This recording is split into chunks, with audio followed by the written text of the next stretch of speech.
Чаму даследчыкі так не зробілі? Гэта немагчыма. Нават у гэтым накірунку нельга думаць па вялікім рахунку. Бо каменны ідал, Так. заплечнік у карман не пакладзеш. Канешне. Каб дзеці чыталі пра сваіх багоў, а не чыталі куна, на колькі гадоў гэта можа расцягнуцца. Мы хочам, каб гэта ўжо было ў гэтым годзе, там усе крыніцы былі разгаданы. Я хачу гэта вельмі. Да верасня. Мне было вельмі добра, каб уся работа была іншымі зроблена. Я толькі б задаваленне пачытаў кніжкі, і мне было б вельмі Во, я так раблю. Слухай, галоўнае не саромецца і дзейнічаць. Все працуюць? Так? І ўсе пішуць. Чого ти один раз? Ти Патрик хлопають. Гэта синхронизация. Вітаю, гэта канал Міфавлогія роднага краю. Я сёння знаходжуся ў Асаўцы. Мяне папрасіў Максім з канала Нататніка дапамагчы яму са здымкай падкаста з археолагам Максімам Чарняўскім. Але вось тут мы выпадкова таксама сустрэлі Зміцера Скварчэўскага. Калі хто недаўна цікавіцца беларускай міфалогіяй, то гэта даследчык міфалогіі, вядома, кандыдат гістарычных навук, даследчык паганства, ды шмат увагі надзяляе уяўленнем нашых продкаў пра зорнае неба. Таму менавіта зараз мы каля вогнішча, пад зорным небам, пагутарым пра міфалогію, ды всякае такое. Вітаю. Вітаю. Усім прывітанне. Давайте тады адразу я пачну. Калі мы знаходзімся ў археалагічным лагеры, раскажы пра якія-небудзь археалагічныя знаходкі па тэме міфалогіі, значныя, цікавыя, якія былі знойдзены на тэрыторыі Беларусі. Такое адразу маштабнае пытанне, пра якое давайте там некалькі гадзін будзем размаўляць, бо, як вядома, археалогія, археалагічныя крыніцы гэта адна з асноўных інфармацый, якую мы атрымліваем, якую мы ведаем, якую мы валодаем на сённяшні момант, калі мы гаворым пра рэканструкцыю міфалагічных, рэлігійных уяўленняў нашых продкаў. Бо на вялікі жаль, у нас вельмі мала пісьмовых крыніц, якія распавядаюць пра гэта. Таму, канешне, даследчыкі свае рэканструкцыі грунтуюць на археалагічных матэрыялах і на этнаграфічных матэрыялах. Вось у гэтай сукупнасці пісьмовых крыніц, этнаграфічных і археалагічных, і мы выбудоўваем свае гіпотэзы і меркаванні гэтак далей. Праблема археалагічных матэрыялаў у тым, што яны маўклівыя.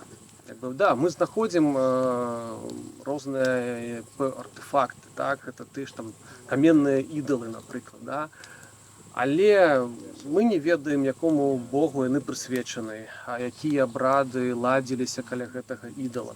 Мы маем прадмет, мы можам нешта меркаваць з яго, скажем так, вобразу, калі асабліва там могуць быць гіпатэтычна нейкія там выявы і атрыбуты, і мы, дзякуючы гэтаму, можам меркаваць, да якога культа належыць ці ж знаходка, але ўсё роўна гэта будзе пераважна на ўзроўні меркаванняў. Вельмі рэдка можам сказаць дакладна, што вось гэта, канкрэтна вось гэта будзе.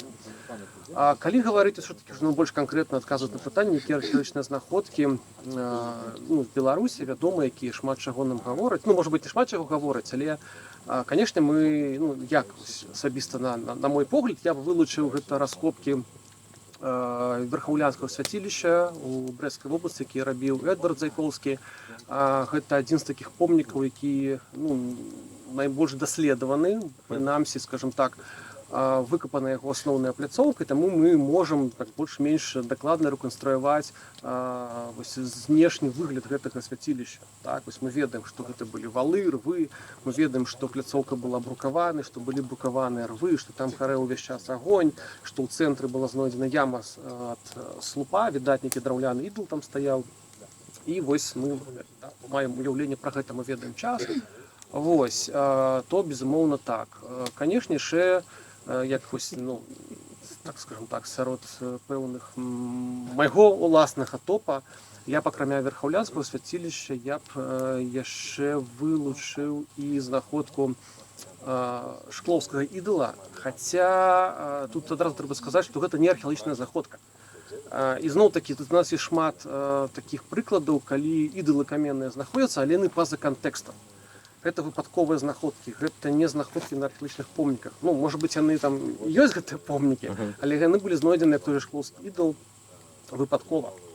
І зноў-такі мы не ведаем канкрэтных прывязак. Ну, акрамя таго, многія тыя ж каменныя ідалы не трапілі ў тыя месцы, дзе іх знайшлі, ужо з нейкага іншага месца іх перамясцілі і Ну, скінулі. зноў жа, гэта, напэўна, не так далёка, бо каменны ідал, ну, тыпу, Ну так, заплечнік у карман не пакладзеш. Канешне, гэта не 1, не 2 кілаграмы, гэта значна Вось. больш, таму дзе ну, ну ладно, калі мы говорим про археалогію, нас кантэкст прывучае да гэтага, ну можам згадаць знаходку яшчэ ў 30-е гады ваўкавыскага ідала, якога знайшлі, ён быў разбіты. Ён зараз вось у двары гарадзенскага музея гісторыі рэлігіі, можна кожны можа пабачыць яго там. Гэты ідал быў знойдзены пад гарадзішчам. Як бы відаць, ён стаяў наверсе, яго там пабілі, яго скінулі, да, яго потым там закапалі і ўсё. І вось потым археолагі яго знайшлі. І гэта таксама такая вось вельмі яркая менавіта археалагічная знаходка, якую варта ўзгадаць. Так. Дзякуй. А вось гэтая знаходка на берасцейшыне, вось пра першае, вось гэта там Верхаўлянскае свяцілішча. так, верхаўлянскае свяцілішча, яно неяк падобна на нейкія іншыя, магчыма, ў іншых краінах, наколькі яно блізкае, можна такое нешта знаходзілі ў іншых краінах ці не? Верхаўлянскае свяцілішча так, яно мае свае аналагі, яно дастаткова тыповае, скажам. Гэта так званае малае гарадзішча свяцілішча, да, такога тыпу. Як бы яшчэ раз, гэта звычайна такая круглая пляцоўка, прыкладна дыяметрам каля 10 метраў, акружаная ровам, валам, вось, і ў цэнтры стаяў ідал, да, бо пры раскопах некалькіх гэтага помніка тыпалагічна падобных фактычна заўсёды ў цэнтры будзе некая вось яма слупавай формы, да, нешта там драўлянае слупавае стаяла. Вось, таму это дастаткова тыповае па вось менавіта сваёй канструкцыі. Калі я не памыляюся, там гаворка ідзе, ідуць матэрыялы, які датуюцца 11 стагоддзям. То бок вось якраз гэта вось мы гаворым пра тое, што гэта час ужо пасля афіцыйных хрысціянізацый, але тым не менш як бы шэраг свяцілішчаў працягваў існаваць, дзейнічаць, ну гэта зразумела. Як бы тэрыторыя дастаткова вялікая, многія гэтыя землі былі аддаленыя і як бы адміністрацыя туды не дацягнулася, да, хрысціянізацыя ішла яшчэ павольна там некалькі стагоддзяў. Але з верхаўлянамі, чым цікава, там былі вось Зайковскі, калі капаў, ён знайшоў матэрыялы 17 стагоддзя. І гэта вельмі цікава. Ну, тут зноў-такі мы можам з однаго боку фантазіраваць, да, што ну, вось 11, допустим, 12 ідзе, потым перапынак і раптам 17. Чаму так?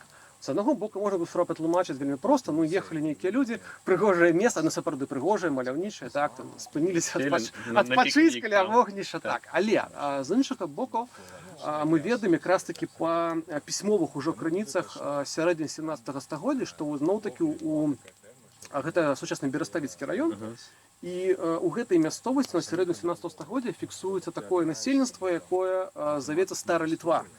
І пісьмовыя крыніцы фактычна прамым тэкстам гавораць, што гэта такое па сутнасці паганскае насельніцтва. Яно можа быць у рознай ступені хрысціянізаванае, да, але ўсё ж такі як у пісьмовых крыніцах апісваецца Стара Літва, гэта ўсё ж паганскае.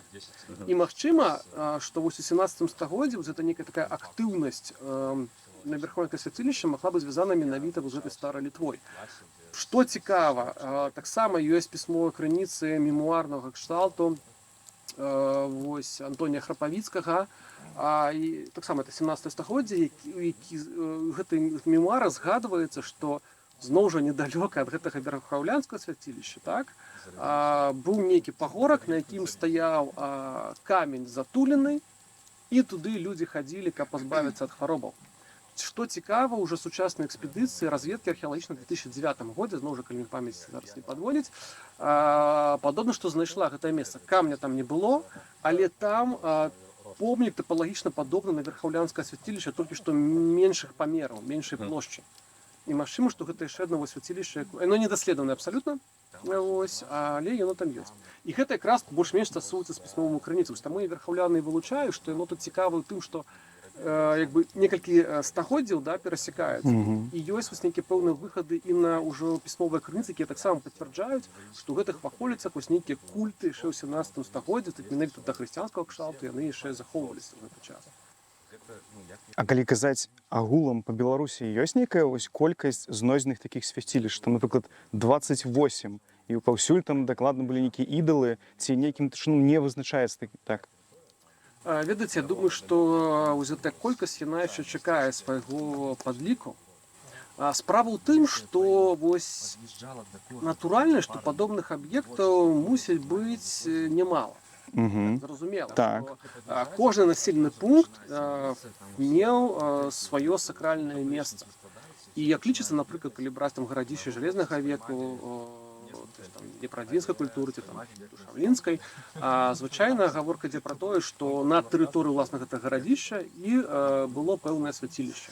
Бо можна палічыць, сколькі гарадзішчаў да гэтай культуры, столькі там тэарэтычна павінна было быць гэтых свяцілішчаў. Але да, былі, канешне, мы таксама не павінны забывацца, што ёсць да такія вузкалакальныя святыні, якія там шануюцца людзьмі вось канкрэтнага населенага пункта, так, канкрэтнага гарадзішча вось гэтага. Але былі і тыя святыні, якія шануюцца людзьмі з розных мясцовасцяў, там суседзі, з больш далёкіх рэгіянальных, да, ёсць ужо нейкія такія там, можа быць, там радавыя, племянныя, там ужо там больш такога высокага ўзроўня. Такіх, канешне, будзе менш. Галоўная праблема ў тым, што ў нас не так много археалагічна даследаваных падобных помнікаў, каб мы маглі дакладна сказаць, што вось гэта свяцілішча. Вось кшталту Перхаўлянска, якое даследавана фактычна, не цалкам, але у высокай ступені, да, плошча было даследавана. Можна згадаць у Рухачоўскім раёне Хадосавецкае свяцілішча, якое цалкам было раскапана. Вось. І па вялікім рахунку гэта ўсё у сэнсе тым, што вось гэта такія добра даследаванні археалагічна. На астатніх помніках у лепшым выпадку былі такія невялікія шурфоўкі, і тут могуць узнікаць пытанні, наколькі жорсткі дакладная інтэрпрэтацыя пра сакральны характар таго ці іншага помніка. Таму тут складана сказаць, але мы так мяркуем, што гэта, канешне, іх немало. Ці былі там абавязкова ідалы, незразумела. Да, мы з гэтага дакладна сказаць не можам. Пакуль гэта не будзе даследавання, да, археалагічнае, мы не пабачым там. Ёсць гэта яма, дзе тэарэтычна магло быць нешта ўсталявана ці няма. Вось, а тых жа захаваных каменных ідалаў іх пару дзесяткаў, вось, вядома.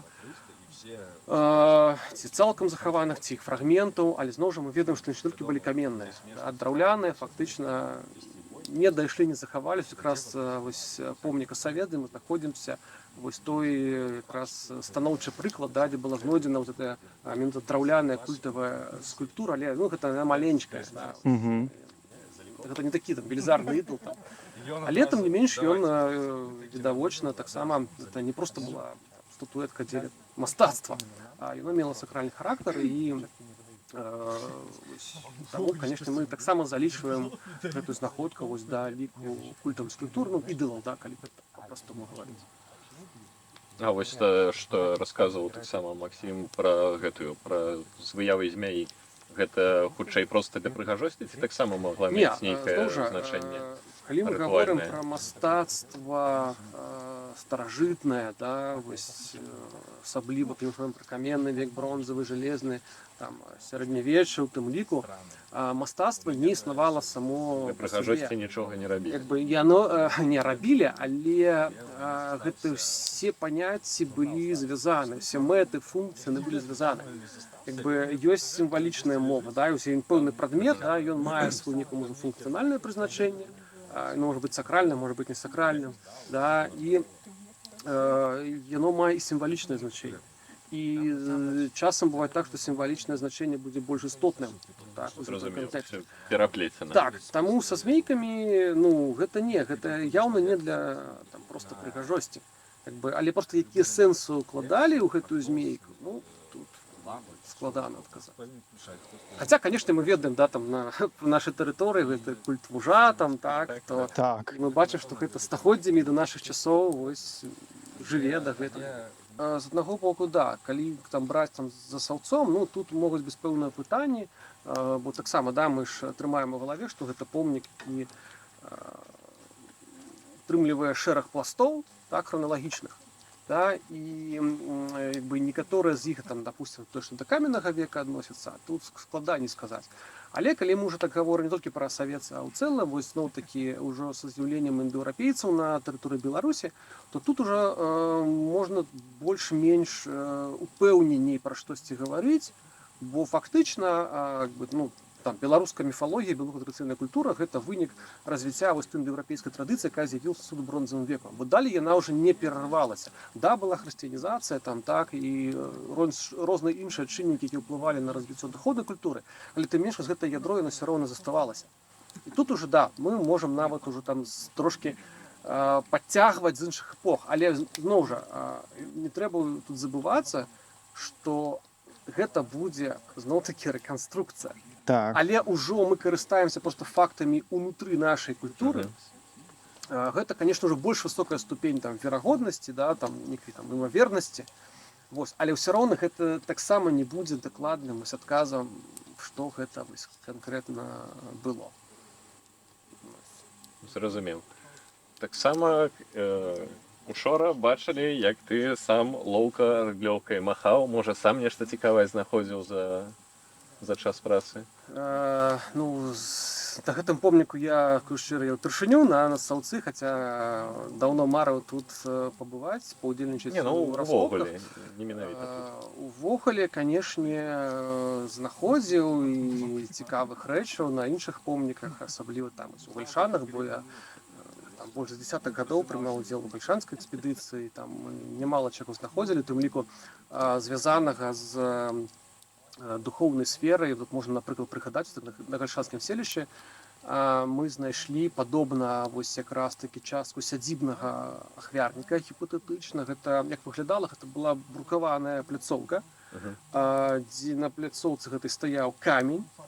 Пляцоўка сама з гэтай брукоўкай, яна была запоўнена вуголлем. Там, ну, відавочна, што там палілі агонь перад гэтым камнем вакол. І там вельмі много было перапаленай керамікі, костак, вось это ёсць. Ну і ў пазнейшых крыніцах, ну, такі гальшаны, да, гэта была тэрыторыя, калі браць там жалезны век і там трошки пазней, гэта культура схуделітоўскіх курганаў, да, гэта як бы балцкая традыцыя. І ўжо ў пісьмовых крыніцах там больш позняга перыяду, такой 16 стагоддзя, езуіцкія справаздачы, калі ездзілі па вёсках і, як бы, скажем так, распаўсюджвалі каталіцтва, і яны адзначалі пра многія тыя культы, якія жылі яшчэ вось у 16 стагоддзі. Яны згадвалі, што ёсць гэта сядзібныя камяні ахвярнікі, вось якія на той момант 16 стагоддзя яшчэ гэтая традыцыя была жывой, актуальнай. І магчыма, вось мы шукалі вось і на гальшанскім селішчы нейкі такі сядзібны ахвярнік. Ну і такая, ну, найбольш асабіста значная, да, знаходка, яна была зроблена летась, але не мною, а маім 6гадовым сынам. Ого! Ён знайшоў каменнага ідала. Прычым гэта была вельмі такая цікавая гісторыя. Я апублікую гэта, так, пакуль я просто не буду казаць нідзе, нішто. Калі коротка, ну, таксама гэта як вось пра многія іншыя ідалы гісторыя, гэта выпадковая знаходка, па-за кантэкстам, гэта не на помніку. Вось, але просто вось ляжаў камень, і вось мой сын звярнуў на яго увагу, што там нешта там ёсць. Незвычайны камень. Вось, і калі я паглядзеў, я спачатку ўбачыў, да, што ідзе відавочна штучная лінія апрацаваная. І калі ўжо гэты, а ён не дуже вялікі, і калі яго выцягнулі, перавярнулі, аказалася, да, і там ёсць твар, там апрацаваная паверхня, вылучаная галава, шыя, як бы, ну, гэта вось абсалютна, да, невядомая літаратура. Я таксама тут зараз працую над кнігай, і вось там я і планую вось апублікаваць вось гэтую знаходку, гэтую гісторыю, якая, безумоўна, вельмі важная, і, в прынцыпе, можа быць, гэта хоць і не моя асабістая, да, але, ну, на гэты момант, а можа быць ўжо і не толькі на гэты момант, это будзе самая важная знаходка вось па гэтай тэме, вось якая ёсць. Мне нават цікава стала, а ў кнізе будзе пазначана, што гэта знойдзена сынам? Конечно, безумоўна. Ну, можа, нам на сябе запішаце? Не, безумоўна. Хто знайшоў, затым будзе замацавана. Як мы сёння бачылі, гэта археалогія часам яна ідзе ад бацькі да сына. А калі казаць, напрыклад, вось мы кажам пра ідалы, але вось гэта былі там капішчы ці што там, ну вось калі там прыходзілі там маліцца людзі, а ці ёсць нейкія вядомыя на тэрыторыі Беларусі месцы, якія пазначаны за нейкім баством, то бок сюды прыходзілі маліцца Перуну, там сюды прыходзілі, то бок вось такое нешта. Незразумела. Не. Ну, як бы, же мы пра гэта не ведаем. Вось тое ж верхаўлянскае свяцілішча, да, мы ведаем, што там стаяў нейкі ідал, да, вось гэта археалагічнае показана. Вось ёсць яма. Цікава, што поле за верхаўлянскае свяцілішчам, яно называецца Перуновым полем. Ага. Але ёсць прывязка, да, так. гэта важна. Але это поле, так, Ну, гэта а не конкретно доказ, гэта горка, так. да, свяцілішча. Мы не ведаем. І, на жаль, ніводны з такіх сакральных помнікаў, якія мы ведаем, да, пра яго сакральны характар на сённяшні момант, не мае такой прывязкі. Да, нейкага боства, каб канкрэтна так звязаць. Тут просто зноў жа якая ёсць сітуацыя, да? Мы з Нахапука гаворым пра свяцілішчы як ужо што ж такі такія рукатворныя помнікі створаны чалавека. Так. А ёсць ж, да, яшчэ катэгорыя, то, напрыклад, святых камянёў, вось якіх, ну, на сённяшні момант у Беларусі налічваецца фактычна 500. Это не абавязкова захаваных на гэты момант, але просто хаця б якія там згадваюцца ў пісьмовых крыніцах, там этнаграфічных, ну і тыя, што ўжо як бы там фактычна з сярэдзіны 70-х, 80-х дагэтуль даследчыкі адшукалі. Ну, 500 камянёў, да, сакральных. І сярод іх ёсць камяні, так, якія маюць назву з імёнамі багоў, да, ось ёсць недалёка як бы ад нас адсюль Сенінскі раён, там ёсць два валуна, якіх называюць Пярун. Ёсць вось пад Мінскам камень Волас, да, прычым яшчэ ёсць камень Волас у Браслаўскім раёне. Ну і камяні там Пярун, яны таксама ёсць у іншых раёнах Беларусі. Аднак тут яшчэ такі важны момант з святымі камянямі, якая зноў такі праблема. Не ўсе, ну, там, у навуцы завецца аб'екты сакральнай геаграфіі, ну, канешне, гэта такое ж сухая акадэмічная мова, будзем гаварыць, да, там святыні там народныя ці прыродныя, і не ўсе гэтыя святыні яны маюць, скажем так, генетычную сувязь з культамі менавіта паганскіх часоў. Вось той же камень Пярун, які ў Сенінскім раёне, на самой справе мы не ведаем, калі ён пачаў шанавацца. Гэта магло быць так у бронзавым веку, а магло быць у 18 стагоддзі. Ну, мы пра гэта не ведаем. Але пры ўсім пры гэтым мы дакладна з пісьмовых крыніц архіўных мы ведаем прыклады не толькі з пісьмовых, нават з перагляду мы это фіксуем. І ў нашы дні такое адбываецца, што пачынаюць ушаноўваць крыніцу, якая раней не мела сакральнага статуса. Камень, які не меў сакральнага статуса, дрэва. І падобны працэс сакралізацыі гэтых камянёў, крыніц, яны адбываліся ўвесь час. Да, яны звязаны так званым сакральным прэцэдэнтам, з нейкім дзівоснай, цудоўнай праявай, праявай боскага, якая адбылася ў гэтым месцы. А боская можа праявіцца, ну, тэарэтычна хоць зараз, да, калі міласць такое кажуць, нам пашанцуе. І тут атрымаецца такая цікавая сітуацыя, што па сваёй сутнасці, да, мы маем абсолютно такую міфалагічную, да, з'яву, паганскую па сваім характары, але яна не будзе дахрысціянскай паганскай па храналогіі. Зразумела. Тое ж самае з камянямі, да, як бы вось гэты камень, ён завецца Пярун, там магло быць нават нейкае шанаванне, пра адзін з камянёў Пярун у Сенінскім раёне спадае, што каля яго святкавалі купальню. Ну, здавалася б, уже, ну, просто прамое сведчанне. Так. Але калі мы пройдзем там раскопкі, хутчэй за ўсё, мы там альбо нічога не знойдзем, альбо знойдзем нешта там позняга сярэднявечча часоў. І, ну, гэта, ну, і не з дахрысціянскіх часоў. Ну і што, да, як бы. Але часта такую, там, сродках масавай інфармацыі, блогераў, там, і нават у навуковай літаратуры бывае вось такая ідзея, стэрэатыпная такая думка, што гэта там помнікі паганства. Не абавязкова. Да, калі мы там строга навукова падыходзім, то тут мы там мусім гэта размяжоўваць. Проста, з іншага боку, да, я разумею, людзям хочацца там адказаў канкрэтных, да, так, заўсёды пытанні. Вось, но не заўсёды такія адказы можна даць. Аднак, ну, мы просто будзем трымаць у галаве, што гэта, да, міфалагічная паганская з'ява па сваёй сутнасці, але храналагічна яна можа быць якой загоды. Не абавязкова, калі гэта камня Пярун было свяцілішча, там маліліся ў 7 стагоддзі нашай эры. Але ад гэтага яго каштоўнасць, яго значнасць, яна ніякім чынам яна не змяняецца, не змяншаецца. цяпер, калі гісторыкі працягваюць яшчэ ездзіць па вёсках і шукаць, вы шукаеце камяні, там нейкія звесткі ў мясцовых выпытваеце, на 2025 год яшчэ ёсць сэнс шукаць бабуль, дзядуль, які нешта распавядуць? Ці ўжо лічыцца, што занадта ўсе маладыя і гэта хутчэй будуць ці прыдуманае, ці ўжо пераказанае некалькі разоў і ўжо змененае? Як да гэтага ставіцца?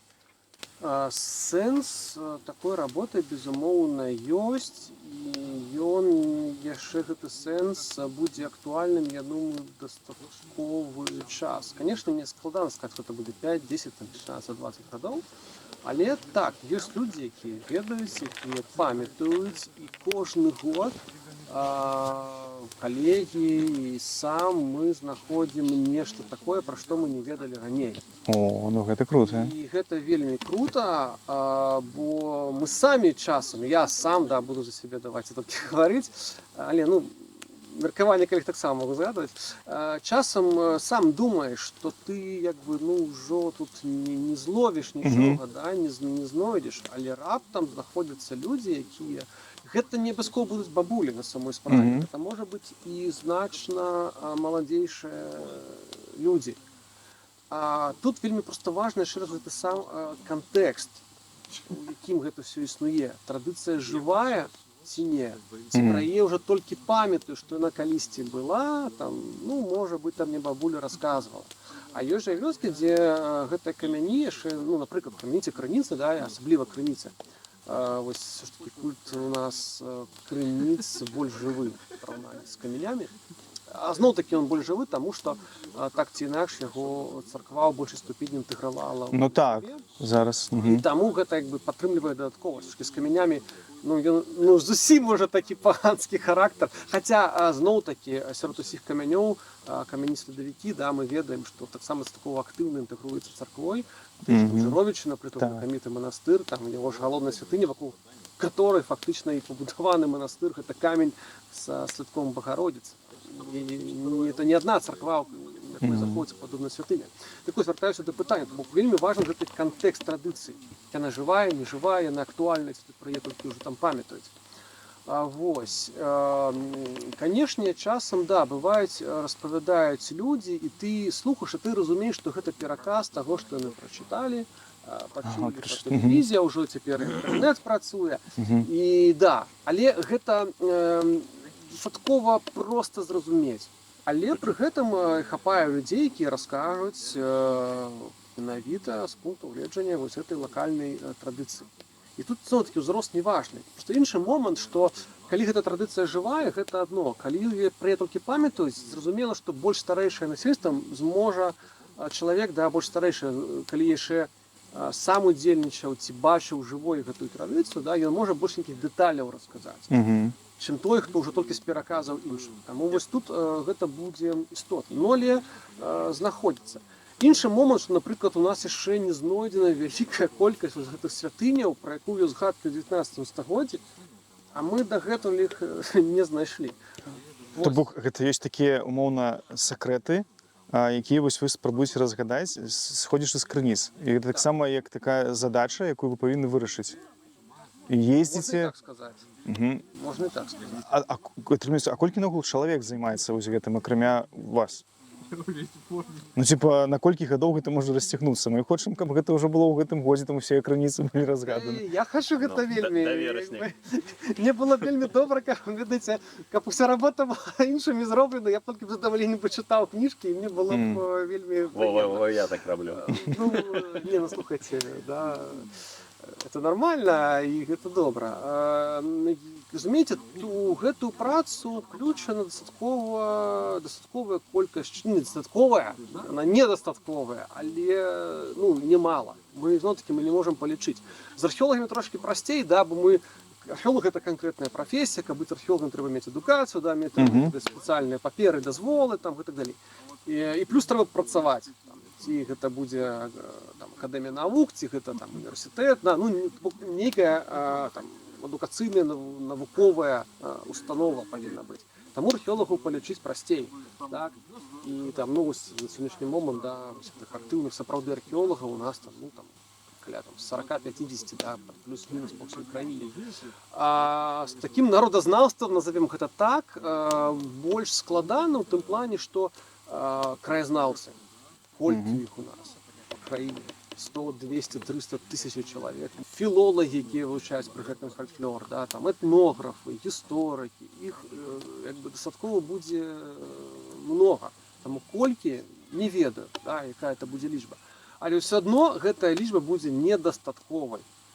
Бо краіна у нас ўсё ж такі немалая. І калі паглядзець там, што з пункту гледжання археалогіі, што з там, этнаграфіі, у нас хапае просто белых плямаў, дзе там, не ступала нага даследчыка. Там, капаць не перакапаць, так і тут хадзіць не перахадзіць, шукаць. І тут як пашанцуе просто часам бывае. Ну, ты можаш да, заехаць і адразу на нешта натрапіць, а можаш там праехаць шэраг вёсак і нічога там ну, не сустрэць па гэтай тэме. Па іншай будзе багата, ну, па гэтай не будзе. Я просто якраз да чаго гэта і пытаў, таму што вось археолагі ім трэба дазволы. Вам быццам бы дазволу не трэба. Магчыма, ёсць месца, вось якраз дзе ёсць напісаныя ў нас, вось дзе ёсць 37 белых плям, і вось ёсць па іх інфармацыя атрымліваецца, і можа вы чулі пра гэта, ці вы ведалі, і можна браць там такія задачкі, можа людзі будуць самі ездзіць там нейкую інфармацыю дадаваць, нешта такое. Ведаеце, на жаль, такога месца няма, да, сам бы хацеў пабачыць, дзе бы было адзначана. Ну, как бы частковую гэты прабел запаўняе такі праект «Этна ўсё», да, і там ёсць такая как бы, інтэрактыўная карта, да, вось это такая онлайн-база вось, па этнаграфіі, ну, в шырокім самым сэнсе. І там ёсць, конечно, ось там пра там, там, песні, паданні, ну, далей. Ёсць прывязкі там, да, рэгіёнаў. Так. І тэарэтычна там, я не ведаю, як гэта зараз, там, але можна да, паглядзець, якія раёны, там, па якой тэматыцы, там, што там прывязана, допустим. І да, там, ты можаш пабачыць, што ага, вось в гэтым там, раёне ўвогуле там ніхто асабліва не ездзіў, і все, значит, я паехаў туды. Вось. Так што, ну, гэта такі адзін з магчымых там, да, варыянтаў. Ну, але ў любым выпадку, што цікава, нават у тых вёсках, допустим, дзе бывалі этнографы, гэта нічога не значыць. Бо у нас жа няма суцэльнага апытання. Мы ж не ходзім у кожную хату, там, і з кожным чалавекам мы не гаворым. Зноў-такі, ну, пагаварыць з чалавекам, асабліва калі размоўца гатовы, там, настроены да размовы, ну, гэта можа цягнуцца не одну гадзіну, цэлы дзень, а часам бывае і не адзін, а ёсць даследчыкі, якія вось з сваімі суразмоўцамі, да, яны ледзьве там не сябруюць, і часам гадамі запісваюць, і гэта не сканчваецца, ты масіў. І зноў жа, вось я прыехаў, мне ну, пашанцавала, вось я сустрэў чалавека, мы разгаварыліся, пагаварылі, вось я дзень пасядзеў там і паехаў, да, я ж не магу там. У нас калі прыехала экспедыцыя. Ну да, там, вось, там парэкамендавалі, што гэтая там, бабуля ці там, дзядуля гатовая пагаварыць, а яшчэ з 10, якія не хочуць гаварыць. Вось канкрэтна зараз. Ну так, могуць пазней ці з іншым Пазней, чалавекам. з іншым чалавекам, іншы настрой. І вось прыедзе там праз год, праз дзень, можа іншы чалавек, і ён зможа пагаварыць з тым, Ну так, сапраўды, можа заняты нейкімі а ён можа справамі. ведаць там у десяткі разоў больш. Раптам. То же самое, как мне бывало такие ситуации, да, ты приезжаешь в вёску, там, допустим, святый камень там ёсць, ты распытваешь, та який камень, не ведаю. И тут хоп, там, соседний дом, да, типа, да, не раскажи, и адвёў, показаў, дзе гэты камень ёсць, вось, ну, вось ён ведае. І таму таксама тут як пашанцуе, таму нават тая вёска, якая будзе у нас даследаванай, да, на карце там умоўна даследчыцкай, а все роўно гэта не гарантыя таго, што там нешта не прапусцілі. Часам бывае, што некалькі разоў можаш там праехаць, і кожны раз можа нават нешта там дадаткова адкрывацца. Таму тут як бы хапае там перспектыву. Плюс, конечно, да, мы все роўна імкнемся там пагаварыць з старэйшымі людзьмі, ну, ўжо па зразумелых прычынах, што проста яны яшчэ ці памятаюць, ці бачылі, да, тую актуальную традыцыю, якая цяпер можа там, допустим, ўжо знікнуць. Але і маладзейшыя могуць таксама немало чаго расказаць, і гэта таксама важная інфармацыя прасачыць тую ж дынаміку. Да, вось як гэтая з'ява была там, напрыклад, пачатку 20-го стагоддзя на стенаграфічных запісах, як яна там выглядае сёння. І гэта зноў-такі важна, і гэта якраз і сведчыць пра тое, ці жывая традыцыя, ці не жывая, яна згасае, ці наадварот яна далей развіваецца. І калі мы не будзем з маладымі гаварыць, мы пра гэта не даведаемся. Мы можам толькі назіраць, а назіранне можа быць і памылковым таксама. Да. Я прыйшоў, тут нічога там зарослае, я скажу, што гэта занядбанае.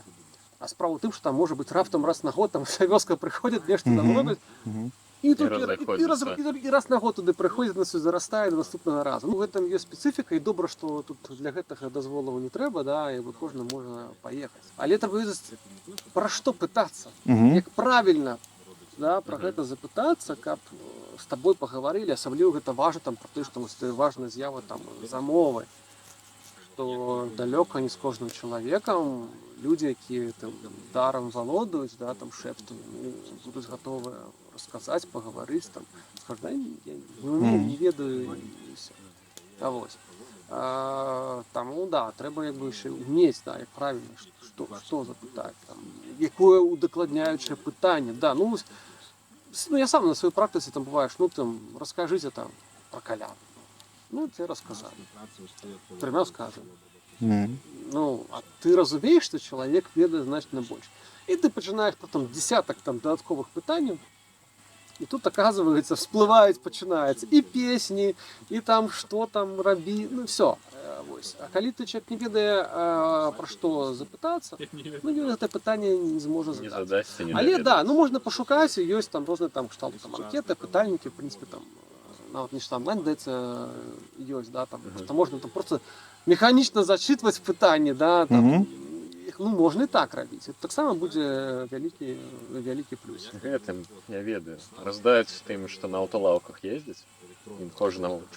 Ну, ведаеце, падобнымі метадамі працавалі людзі ў 19 стагоддзі, ў 20 Мне здаецца, ну, вось нейкую лондонскую, нейкі словар так рабілі, просто... Так не толькі, а і ў нас таксама рабілі. Вось той же, напрыклад, там, да, мы ведаем, это графічнае выданне там Романова, Шейна, ну, акрамя таго, што той же Романов сам запісваў, на яго працавалі яшчэ і корэспандэнты, да, мясцовыя, якія там настаўнікі мясцовыя, там святары, там, ну, хтось там адукаваны там чалавек, там, які там землеўласнік, ляхтыч мясцовы, да, ён таксама ён запісваў і перасылаў ужо даследчыку, які потым гэта ўжо апрацоўваў.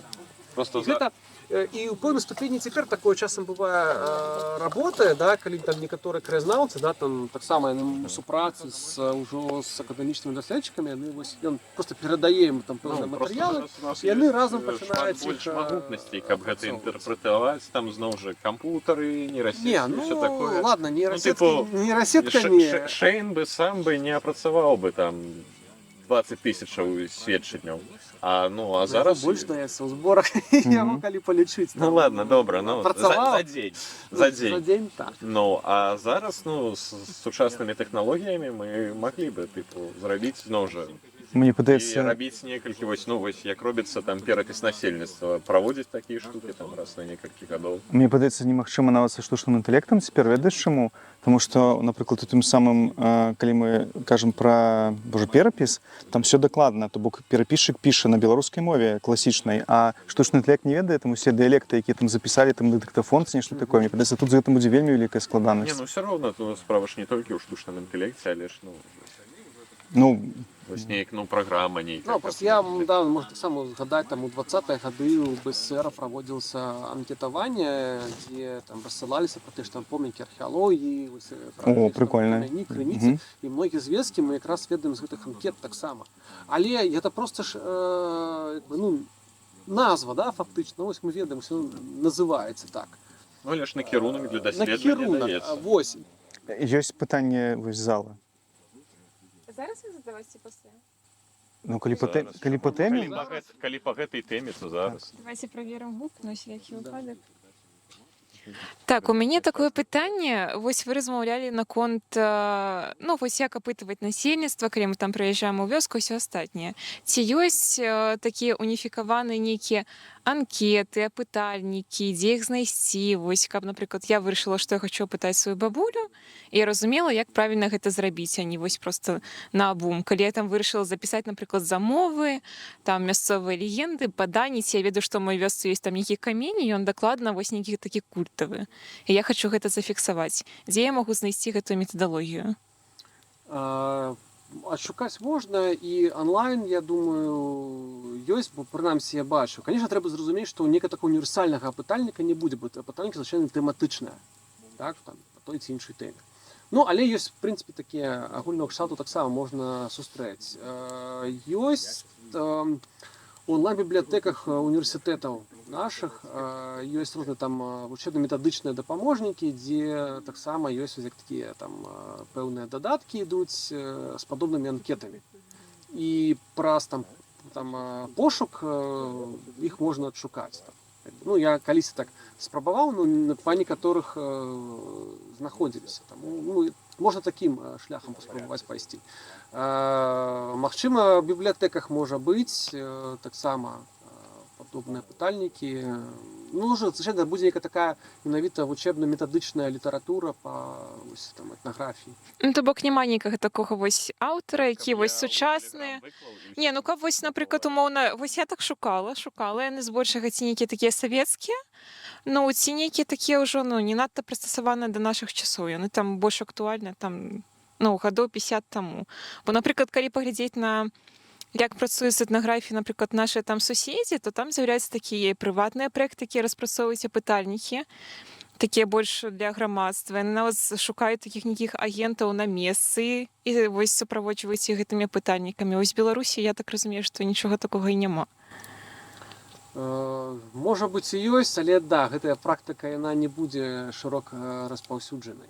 Ну, але так, у гэтым накірунку можна як бы ісці. Вось. Ну, апытальнікі ёсць, яны ёсць і новыя. Да. Ну, як бы, трэба просто, да, можа быць, не ўсім даступны онлайн, але ну, я і онлайн бачыў, што яны ёсць. Ну, у універсітэцкіх рэпазіторыях то так, ёсць, так. Але яны ўсё роўна, вось, ну, як бы, я-то са свайго досведу магу сказаць, што яны ўсё роўна нейкія проста перадрукаваныя з мінулых, вось, у сучасныя, але ніяк не перапрацаваныя. Ну, не абавязкова яны будуць, скажем так, кепскімі, нават калі яны перапісаныя з мінулага. Бо зноў жа гаворка ж ідзе пра тое, ну, пра чалавека там непадрыхтаванага, допустим. Ну, галоўна не саромецца і дзейнічаць. Добра, у мяне яшчэ другое пытанне. Ці я год пазней Так, магу задаць? так, давайте. Добра, я пачакаю. Не даеш залу высказацца, хай скажа. Так, пачакайце. Гэта відэа было запісана прыкладна год таму. Чаму я столькі чакаў перад тым, як яго выкласці? Таму што я разумеў, што яго будзе вельмі доўга мантаваць. Там 4 камеры яшчэ куды не шло, трываема. Але ж яшчэ 2 пары пятлічак. І гэта яшчэ болей дзяўбаніны з гукам. Урэшце рэшт проста ўзяў гукавую дарожку з максавых мікрафонаў, ды проста амаль 2 гадзіны ручкамі Макса рабіў цішэй, а нас са зміцерам грамчэй. Сказаць, што задзяўбло, гэта нічога не сказаць. І каб больш так не пакутаваць самому, і каб да вас новыя відэа даходзілі хутчэй, я вырашыў набыць сістэму мікрафонаў з 4 перадатчыкамі і буду вельмі ўдзячны, калі вы мне з гэтым дапаможаце. А з мяне розныя эксклюзіўчыкі. Мне адразу з'явілася пытанне, а вось людзі, якія даследуюць вось там міфы, легенды, там показкі нейкія, прыказкі, павер'і, яны самі ў гэта вераць ці не? Вось я таксама хацеў спытаць, бо вось калі кажаш, што цікавішся міфалогіяй, адразу вось... У мяне ёсць яшчэ вось такое важнае пытанне, насамрэч. Я люблю слухаць розныя падкасты пра міфалогію розных краін, ёсць такія розныя падкасты. І ну, шмат дзе якраз такі ёсць... і чытаю таксама там гэтыя кніжкі пра міфалогіі, там грэцы. Наогул у дзяцінстве моя кніга была «Куна», самая любімая. У многіх, я думаю, так. Так, і тут якраз вось пытанне такое, чаму у беларусаў няма такой кніжкі? Я разумею, там шмат чаго разумею, што у нас вось няма гэтай традыцыі там запісаў, вось які там былі там у іншых краінах, там гэтак далей, але разумею, Ну, я не разумею, чаму да гэтай пары нават самі гісторыкі, якія вывучаюць гэтую тэму, не зрабілі хаця б нешта падобнае, нейкім чынам звязалі, хаця б каб дзеці чыталі пра сваіх багоў, а не чыталі Куна і радаваліся там подзвігам Геракла ці Геркулеса. Вось што з гэтым рабіць? Писать? Что за это зробиш? Ну просто калі пісаць, якраз такі гісторыкі кажуць, бляха, чарговая кніжка просто ні аб чым, так не было, тут неправільна. І вось пачынаецца вось эта крытыка і ўсё, і такія ўсе, ну так, это нейкая псеўдагісторыя, мы не будзем нават набываць. Якраз такі актуальную акадэмічную веду, так, вось выкласці. Так. Да, там, Каб гэта ў зразумелым такім фармаце. з аднаго боку у нас ёсць выданні, якія, скажем так, не толькі там выключна акадэмічныя, якія там вядомыя толькі Светалад беларусаў з гэтай з малюначкамі выходзіць. Сапраўды класныя. Яны ёсць, але, конечно, конкретно вось там по міфалогіі менавіта, конкретно будзем браць міфалогію, то, конечно, на жаль, таких, ну, уже добрых прыкладаў менавіта папулярнай там літаратуры, ну, так вось, ну, менавіта такого кшталту, про якое пытанне ідзе, да, менавіта такое, ну, я не назову. Чаму так не зроблена? Па-першае, чаму так? Першае, доўгі час мы, як бы, ну, мы абагульняю і даследчыцкае асяроддзе, тым ліку мы карысталіся тым, што мы ведаем з 19 стагоддзя, з этой спадчыны так званай кабінетнай міфалогіі, да, таго ж там Паўла Шпілеўскага, ну, это ядро, так, там цягнулі на цытаты яшчэ ў 19 стагоддзе, і да, таксама такі здараліся казусы, там вот уже Афанасьев, які пісаў знакамітую, публікаваў кнігу, «Поэтические воззрения славян на природу», шматомная праца, такая классичная по мифологии, русской и славянской, где ён просто перапісваў, што пісаў Шпілеўскі, але без пасылак на Шпілеўскага. І потым, от так Афанасьев там нешта зафіксаваў, так, значит, Шпілеўскі правду пісаў. Ну, як бы, ну, атрымалася такое, да? Ну, ладно. І вось, і доўгі час мы ўсе вось жылі вось в гэтай сістэме, што вось гэтая кабінетная міфалогія, яна адэкватна. Потым, як бы, ну, уже, чым цікавая навука, да, яна не стаіць на месцы, яна развіваецца. Да, з'яўляюцца новая інфармацыя, новыя метады працы з гэтай інфармацыяй. І стала зразумела, што гэтая кабінетная міфалогія, яна шмат у чым, яна неактуальна, неадэкватна, а потым і знайшліся канкрэтныя там доказы пацверджання, што гэта там літаратурны аўтарскі там, аўтарская праца, і як бы, ну, гэта не тое. А што тое? А давайте далей шукаць, што тое, разбірацца, што з гэтага масіва, які мы медаем на 19 стагоддзя, што тое, што не тое. Добра, пачынаем разбірацца з гэтым. У савецкі час гэтым амаль што не займаліся, бо гэта, ну, як бы, не актуальна, да, не для навукі, як бы, ну, як там, змагаемся з рэлігіяй, там. Ну, так. Вось, але у нас, на шчасце, менавіта ў савецкі час пачынае выхадзіць цудоўная акадэмічная серыя «Беларуская народная творчасць», дзесяткі тамоў, тым ліку легенды і паданні, дзе тэматычна абагульняюцца там розныя тэмы, там легенды, паданні, там абрадавыя песні і многае-многае. Вось, але ўсё роўна, ну, канкрэтна там міфалогіі, ну, не займаліся, не было прынята. Прыходзяць 90-е гады, і зноў вось на гэтай хвалі вылазіць вось гэтыя... ну ладно, што вылазіць? І што 90-е гады фактычна пра Шпілеўскага таксама пісалі як актуальнасць.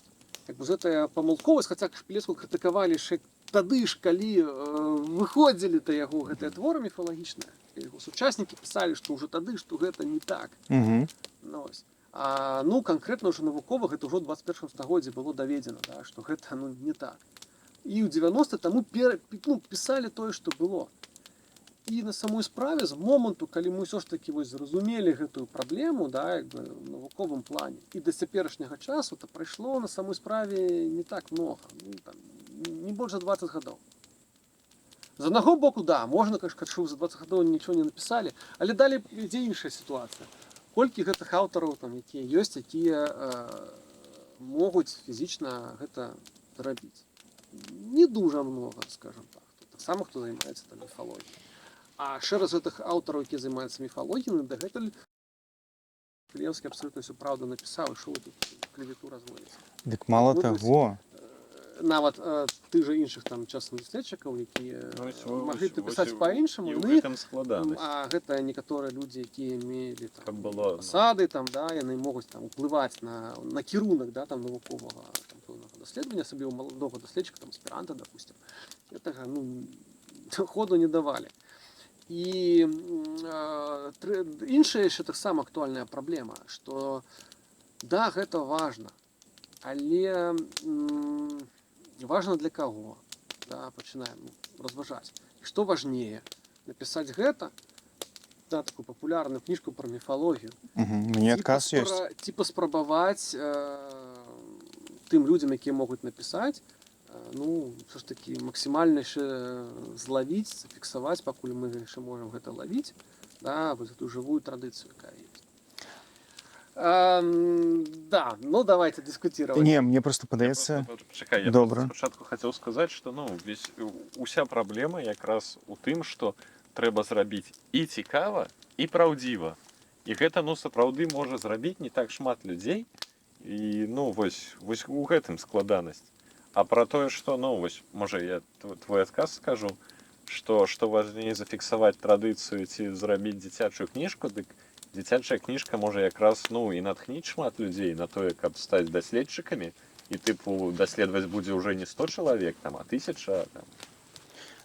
Я просто лічу яшчэ, так, гэта праўда, то, што другое, што ты сказаў. А я яшчэ хачу дадаць просто пытанне ў тым, вялікая праблема, як вы кажаце, што таго Шпілеўскага там усе цытавалі, верылі яму і гэтак далей, што да сёння, мне падаецца, Шпілеўскі — гэта самая прадаваная кніга па беларускай міфалогіі, там вераванні палешукоў, беларусаў палешукоў, іх просто завалена ў ўсіх кніжных крамах, і ў мяне яна ёсць, і магчыма у цябе яна ёсць. Але набываюць яе замест таго, каб пачытаць хаця б нешта, што маглі б напісаць ужо. І атрымліваецца, што пакуль навукоўцы лічаць, што мы лепш яшчэ там запішам каго-небудзь, гэта ўсё яшчэ больш множыцца гэтым самым Шпілеўскім, якога даўно яшчэ і тады крытыкавалі, і цяпер крытыкуюць, і будуць крытыкаваць, але ён множыцца. Чамусьці яго перавыдаюць, чамусьці яго зноў перапрадаюць і гэтак далей. Зноў-такі, гэта я проста азначыў там некаторыя чыннікі. Так. Тут ужо прагучаў таксама адказ, гэта прадаецца. Так вось. Гэта прадаецца, таму гэта перавыдаюць. Ніхто не лезе ў навуковыя дакладнасці, гэта выдаўцам гэта не цікава, гэта прыносіць прыбытак. Так. Тое ж самае з кніжкай Кацара «Беларускі арнамент». І таксама даўно ўжо проста ўшчэнт на все, яна разабрана, яна абсалютна неадэкватная сітуацыі, гэтай з'яве як народны арнамент.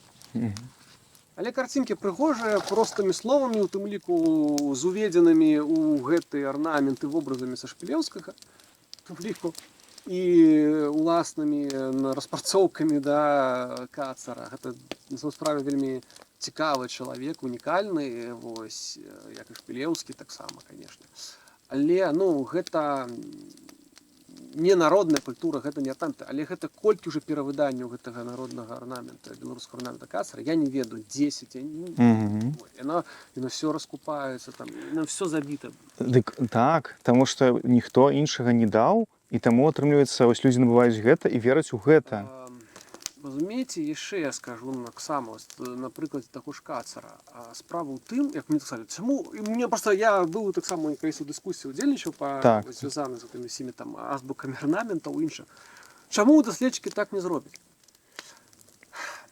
Першы быў адказ такі: арнамент нельга так прачытаць, нельга з арнамента стварыць азбуку, таму даследчыкі гэтага не зробяць.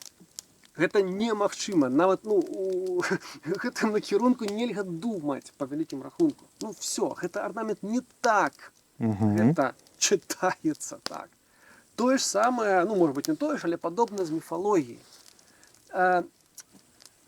Тое, што хоча чалавек, мы хочам што яму прадукт даць ці штосьці там яшчэ. Навошта мы гэта робім, навошта гэта зробіць даследчык. Тут таксама павінны быць трошкі распісаныя матывацыі, для чаго, што мы хочам у выніку. Я так, я сам, да, у мяне там ёсць там ідэі, планы, вось якраз такую працу там напрыклад, зрабіць, але я разумею, што перад тым, як это зраблю, мне трэба зрабіць яшчэ вось гэта, вось гэта, вось гэта. І толькі пры выкананні вось гэтых умоў я змагу стварыць гэтую кнігу. Вось такога кшталту. Ну вось так, бо і гэта будзе вось так працаваць, гэта так правільна будзе зрабіць. Я разумею, што за гэты момант яшчэ з'явіцца 10 кніг, дзе зноў перапечатаюць тое ж самае, перапрададуць, але я не буду толькі таму, што хтосьці там захацеў, камусьці там нешта трэба, там асабліва там прадаць, там і штось яшчэ. Я не буду гэтага рабіць. Ну, ўсё павінна быць зроблена адпаведна, там правільна свой час. І, гэта рано ці позна гэта з'явіцца. Хутчэй ужо рана, чым позна. Ну, вось вельмі насамрэч хацелася так. Цудоўны пераход будзе да таго, якія планы, што робіш зараз, якія планы? Планаў ёсць, гэта добра, і, канешне, вельмі хацелася, каб гэтыя планы былі рэалізаваныя, бо так у рабоце канкрэтна, да, я зараз дапісваю кнігу сваю, працэнту так на 70 яна ўжо, в прынцыпе, гатовая. Вось, это будзе частковы такі працяг ранейшай працы, што, можа быць, вы там бачылі, калісьці пісаў такі вялікі агульны аглядны артыкул якраз пра культавую скульптуру, вось, дахрысціянскую, і гэтым накірунку і будзе вось новая кніга. Да? Ну, я і казаў, што ты новы ідол знойдзены, там гэта там гэта ўсё будзе. І гэта відаць так, тое, што, можа, калі ўсё будзе добра, спадзяюся, там, можа быць, ўжо там восень дапісаць, выданне, канешне, відаць, не раней за наступны год, это ж такое больш рэальна. А так задумак хапае, ёсць розныя чарнавікі, артыкулаў, і нават на некалькі кніг ёсць ужо нават там напрацоўкі, некаторы там дзесяткі старонак ужо напісаных ёсць, але гэта ўжо будзе. І калі ўжо, да, мы гаварылі пра папулярнасць, я сам гэта таксама трымаю. Вось. Але проста, што гэта будзе зроблена. Але калі зробіць хтосьці іншы з калег, я буду толькі яшчэ раз рады, шчаслівы. І тут мала кніг у гэтым плане не будзе, бо сапраўды ўз эту нейкую такую хвалю, трэба будзе... адной кнігай яе наўрад ці можна... Закрыць, так.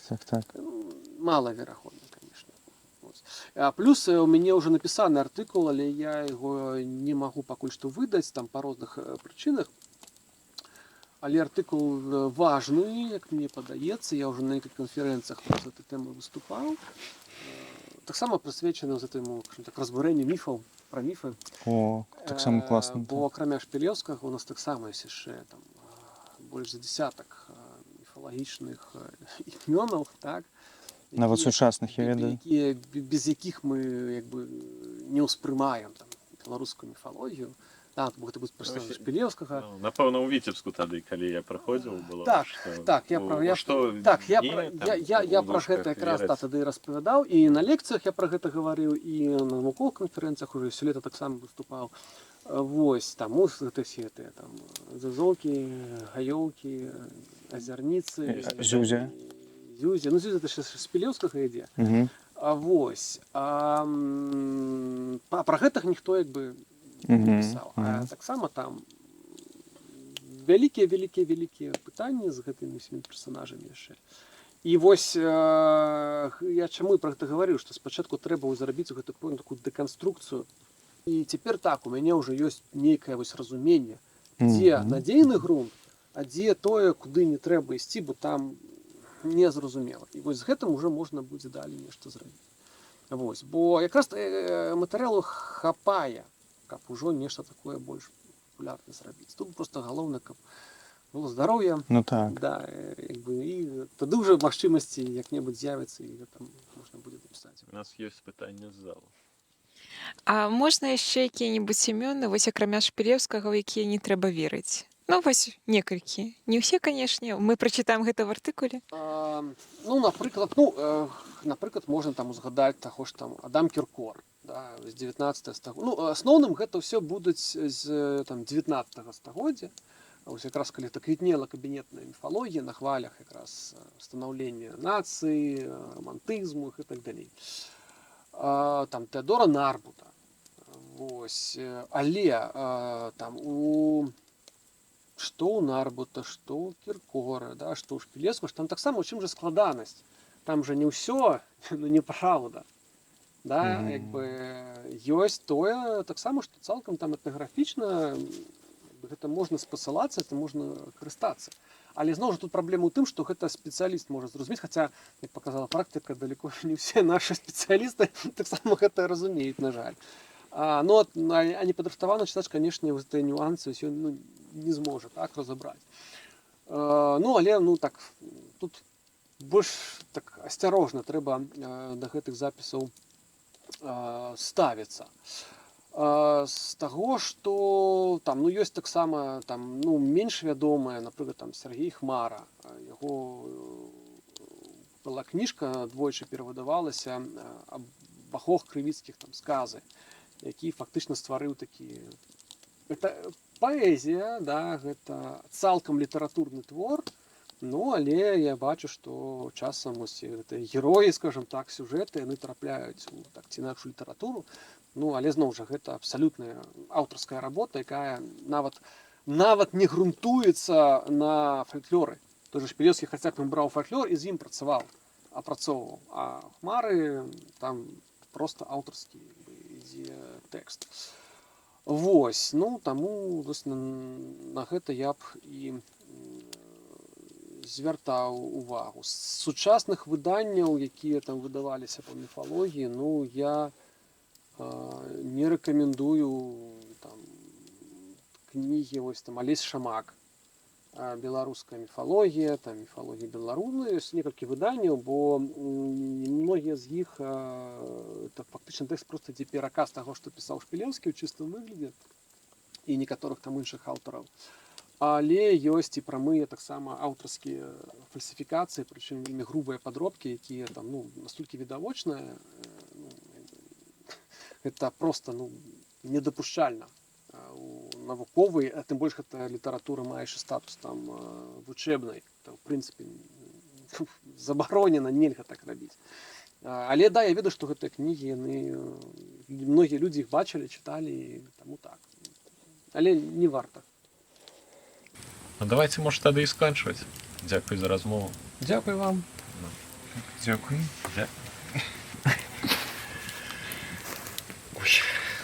Мне падалося, ці зноў ты шэршнем прылецеў?